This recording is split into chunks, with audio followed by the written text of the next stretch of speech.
জ্বালানি খাতে কৌশলগত সহযোগিতার লক্ষ্যে যুক্তরাষ্ট্রের সাথে একটি সমঝোতা স্মারক সই করেছে বাংলাদেশ।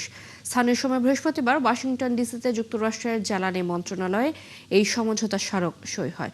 বাংলাদেশের পক্ষে পররাষ্ট্রমন্ত্রী খলিলুর রহমান এবং যুক্তরাষ্ট্রের পক্ষে জ্বালানি মন্ত্রী ক্রিস রাইট এতে স্বাক্ষর করেন।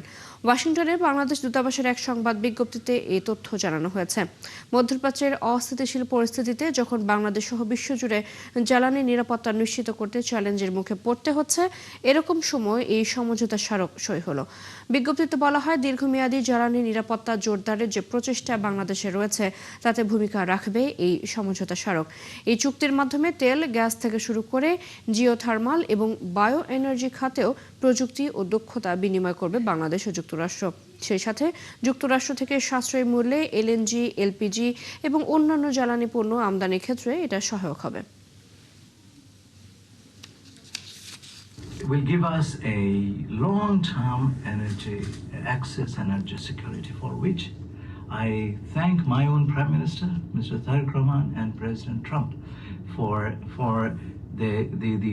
the efforts that have gone for making this possible. I think there's tremendous room for energy cooperation to the benefit of American businesses and to the benefit of industry, and most importantly, the people and citizens of Bangladesh, our friends and partners forever.